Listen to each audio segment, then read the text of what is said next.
बिस्मिल्लाहिर्रहमानिर्रहीम, अस्सलाम वालेकुम। नूरुल आपकी खिदमत में हाजिर है। मैंने कल भी आपसे जिक्र किया था, इस्लामाबाद आया हुआ हूँ, दोस्तों से मुलाकातें हो रही हैं। वैसे तो अपनी ही टीम यहाँ मौजूद थी, उनसे भी मुलाकात ज़रूरी थी, जिनके साथ कल हम बैठक में भी शरीक हुए।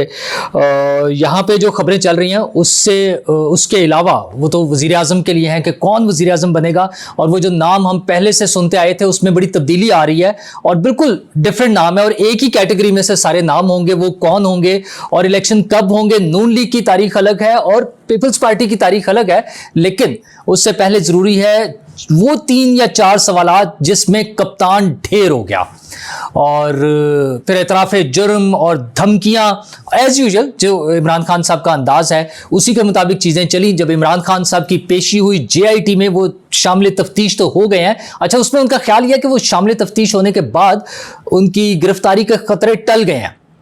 अब उन्हें कोई कुछ नहीं कहेगा। लेकिन मामलात आगे, वो कहते हैं ना, बात निकलेगी तो फिर दूर तलक जाएगी, और इमरान खान साहब की बात भी दूर तलक जा रही है। और उस JIT में वही हुआ जिसका खतरा था। इमरान खान साहब जो कुछ दिन से शोर मचा रहे थे कि मेरा तो इससे कोई ताल्लुक ही नहीं है, ये साजिश हुई है और मैं बताऊंगा, मुझे मौका मिले सही, मैं प्रूव करूंगा, मैं सबूत दूंगा कि ये साजिश हमारे खिलाफ हुई है। 9 मई की जो है ना, वो जो तोड़ फोड़ हुई है, GHQ पर अटैक करने के लिए लोग गए हैं, लाहौर में कोर कमांडर हाउस पर हुआ है, एयरबेस मियांवाली पर हुआ हमला, ये सारी चीज़ें जो थी वो एक बार बार एक बयानिया बनाने की कोशिश कर रहे हैं कि ये PDM, वैसे तो नाम थोड़ा सा PDM का भी ले देते हैं, लेकिन असल में तो वो फौज पर ही डालते हैं कि ये फौज ने साजिश किया हमारे खिलाफ, हमें फंसाया। अच्छा, बड़ा क्लियर कि वो, अब आप देखें कि PTI के अपने ऑफिशियल अकाउंट से वो एक ट्वीट किया जा रहा है उसको, एक सहाफ़ी को, कि जी देखें वो हमने तहकीकात कर ली है, वहाँ पे कोई बंदा, मैं खुद वहाँ मौजूद था लिबर्टी में, कोई आदमी ऐसा नहीं था जो PTI का कारकुन लगता हो, जो मोटिवेट कर रहे थे लोगों को लेके चलने के लिए। और भाई वहाँ पे यास्मीन राशिद साहिबा मौजूद थी, क्या वो आपको PTI की कारकुन नहीं लगती? अच्छा, और उसका बताया क्या जा रहा है, उनके शूज़ जॉगर्स पहने हुए थे। अच्छा, उनके ख्याल में फौजी जो है वो जॉगर्स पहनते हैं, एजेंसियों के लोग जो हैं जॉगर्स पहनते हैं, इसलिए उनको लग रहा है कि वो फौजी हैं या वो एजेंसियों के लोग हैं। खैर, इन सारी चीज़ों के साथ खान साहब का भी यही था कि हमारा तो कोई ताल्लुक नहीं है। लेकिन जब वहाँ पूछा गया कि ये तोड़फोड़ क्यों हुई सारी, ये फौज की इंस्टॉलेशंस पर हमले क्यों हुए, तो खान साहब ने वही बात जो सच होती है वो मुंह से निकल आई। उन्होंने कहा अगर कमांडर ने मुझे गिरफ्तार किया, वैसे उसके बाद उन्होंने अपने व्लॉग में उसको कमांडोज कहा है, तो फिर लोग कहाँ जाते हैं? लोगों ने GHQ जाना था, लोगों ने कोर कमांडर हाउस जाना था, लोगों ने कैंटोनमेंट में जाना था, तो यही तो जगह थी उनके लिए। अच्छा, फिर उसमें वो कहते हैं मुझे कानून दिखाएं, कौन सा कानून है जो मना करता है कि कोर कमांडर हाउस पर नहीं जाना अटैक करने के लिए, या GHQ के सामने जाकर वो नहीं करना, एहतजाज नहीं करना? क्या वो भेड़ बकरी हैं कि उनका लीडर जो है वो पकड़ा जाए, उसको उठाकर ले जाएं, उसको गिरफ्तार कर दें? और वो कानून में उनके मुताबिक, आइन में ये लिखा हुआ है कि जब नाइंसाफ़ी हो तो वो एहतजाज कर सकते हैं। और इमरान खान की गिरफ्तारी जो है वो तो सरासर नाइंसाफ़ी थी उनके ख्याल में, और उसके लिए उनको एंडोर्समेंट मिलती है सुप्रीम कोर्ट से, कि सुप्रीम कोर्ट ने भी मेरी गिरफ्तारी को जो है नाइंसाफ़ी, गैर कानूनी, गैर आइनी डिक्लेयर कर दिया है। तो खान साहब ये बातें जो कर रहे हैं वो एक तरह से एतराफ़े जुर्म कर रहे हैं कि हाँ, ये हमारा ही प्लान था, हमारे ही लोग वहाँ गए थे, क्योंकि वो दोनों बातें साथ साथ चला रहे होते ना कि हमारा तो ताल्लुक ही कोई नहीं है, हमें तो पता ही नहीं कौन लेकर गया, मैं प्रूव कर दूंगा, मैं डॉक्यूमेंट्स दूंगा। अभी भी उनका ख्याल है कि मसलन लाहौर कैंट में कुछ जगहों पे जहां आग लगाई गई कोर कमांडर हाउस के अलावा, उसके उनके पास सबूत हैं, उनके पास वीडियोस मौजूद हैं, उनके किसी बंदे ने कोई खुफिया वीडियो बना ली है कि वो लोग जो आग लगाने वाले थे वो PTI के लोग नहीं है, बल्कि शायद एजेंसीज के लोग हैं, और ये सारा कुछ इमरान खान को फंसाने के लिए किया गया है। अच्छा, साथ उनका वही जो टोन है मुश्किल धमकी वाली, वो जज को धमकी देना, वो IG को धमकी देना, ऑपोजिशन लीडर्स को तो खैर वो शुरू से धमकियां देते थे कि मैं ये कर दूंगा, मैं आके AC उतरवा दूंगा, मैं पता नहीं क्या कर दूंगा। तो JIT में भी उन्होंने एक फिर धमकी दी है। JIT में कौन लोग थे? एक DIG है, एक SSP हैं और 3 SPs हैं। तो उन्हें इमरान खान साहब ने कहा मैं वापस आ रहा हूं और तुम लोगों का देख लूंगा मैं। अच्छा, ये वही टोन है उनकी धमकी वाली जिस पे उनके खिलाफ केसेस भी मौजूद हैं। और 9 मई को भी जब वो गए थे उधर नैब की कस्टडी में, उन्होंने वहाँ पर, मैंने आपको कहानी सुनाई थी कि वो कैमरे में देखकर भी इसी तरह से धमकियाँ लगाई थी। अच्छा, बार बार मतलब वही बात कि एक मरतबा आसिम मुनीर, जन आसिम मुनीर को रिक्वेस्टें करनी कि मेरी बात तो सुन लें, कुछ मेरी बात, मेरा पॉइंट ऑफ व्यू भी ले लें, मुझे भी कोई मौका दें कि मैं अपनी सफाई दे सकूं, और दूसरी तरफ जाके धमकी लगानी कि मैं तो उड़ा के रख दूंगा, लोग मेरे साथ हैं, कुर्बानी देनी है, ज़िंदगी की परवाह नहीं करनी। अच्छा, ज़िंदगी की परवाह वो इमरान खान साहब अपने व्लॉग में कह रहे हैं, जो आपने देखा ना, वो बाल्टी ऐसे चढ़ाकर सर पर और वो फट्टे बड़े बड़े लगा के ब्लैक वो लेकर जा रहे होते हैं सिर्फ अपनी सिक्योरिटी के लिए। अच्छा, उसमें दोनों चीज़ें हैं, एक फिजिकल सिक्योरिटी और दूसरा वो जो हमें पता है ना, मोकलो वाला मामला, कि पता नहीं क्या क्या कुछ पढ़ा गया है, क्या बताया गया है, किन चीज़ों से बचना है, रोशनी नहीं पड़नी चाहिए, छतरी लेनी है, क्या करना है, ये सारी चीज़ें जो हैं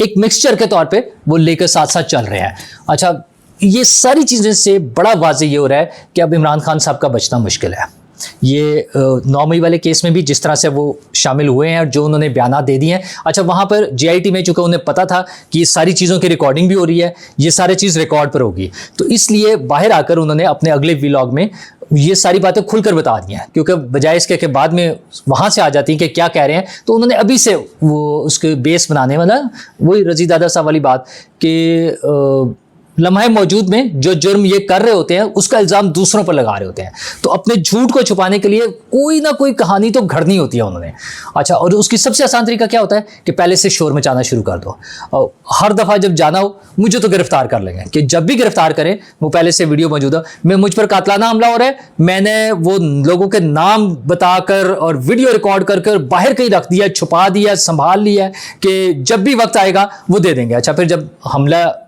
वो जो एक वजीराबाद वाला वाकया हुआ था जिसको वो हमला डिक्लेयर करते हैं, वो जब हो गया तो बिल्कुल नए नाम आ गए कि अब और नाम आ गए, फिर वही फौजी अफसरों के नाम, और वो वक्त के साथ साथ आप यकीन माने अगर ये 3 साल और इनको मिल गए, ऐसे तो नहीं मिलने, खैर इतने लंबे जाने में ज़रूरत नहीं है, ये अभी से नाअहली और सज़ाओं का मामला इनका चलता जाएगा। तोशा खाना में भी फ़र्द जुर्म के बाद वो जब फौजदारी कार्रवाई शुरू होगी,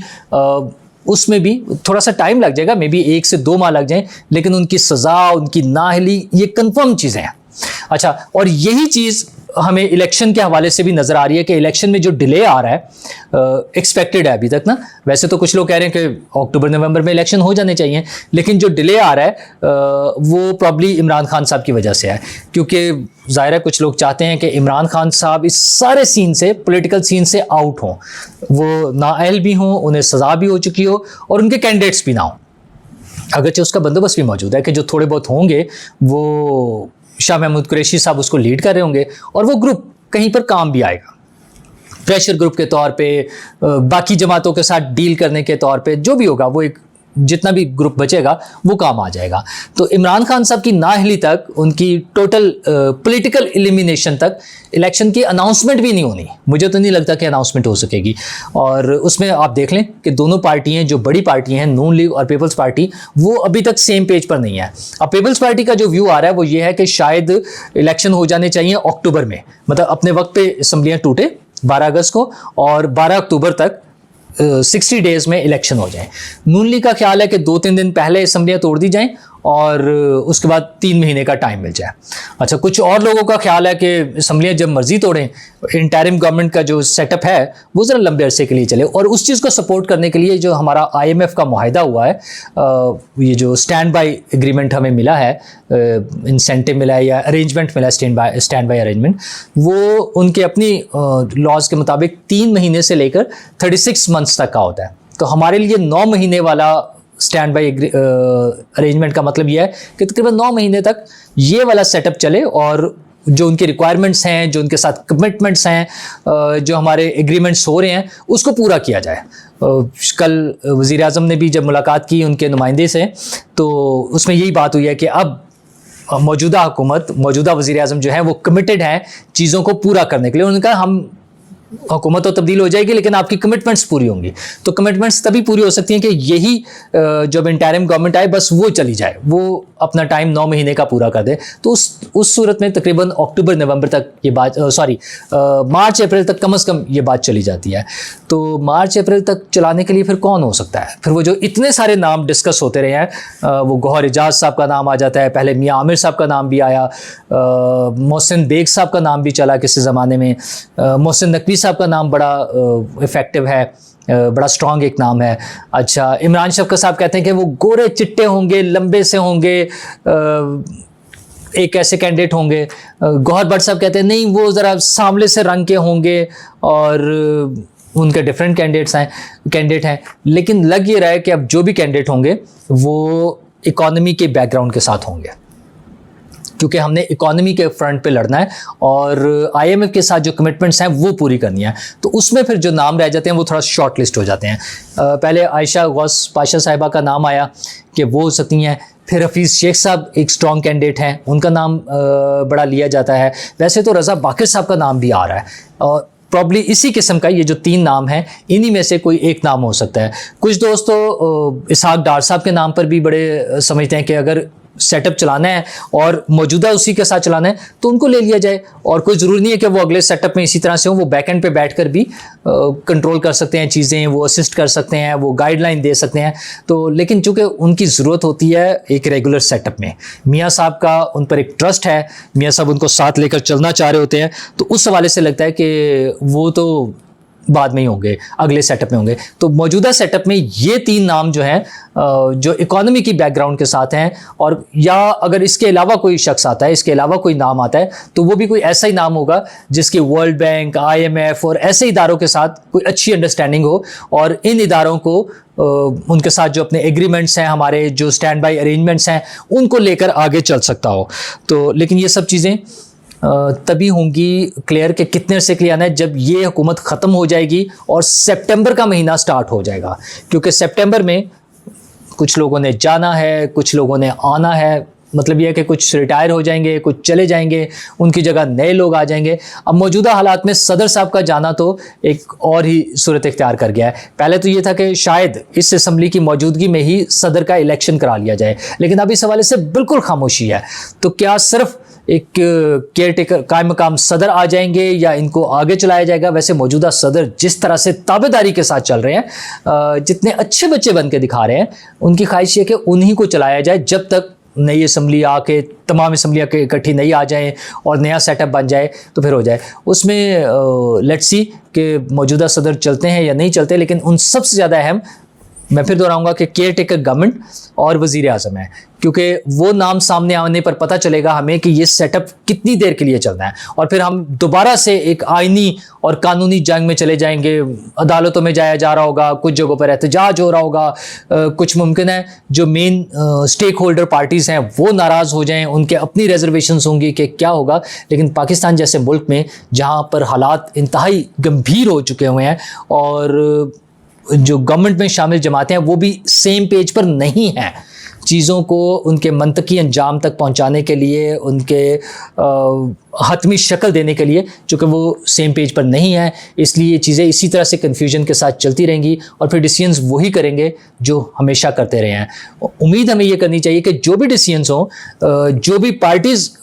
आगे आएँ इलेक्शन में, इलेक्शन के बाद हुकूमत में, वो कुछ ऐसी पॉलिसीज़ के साथ आएँ जो मेरे लिए, आपके लिए, हम 25 करोड़ लोगों के लिए कुछ बेहतरी का सोच सकें।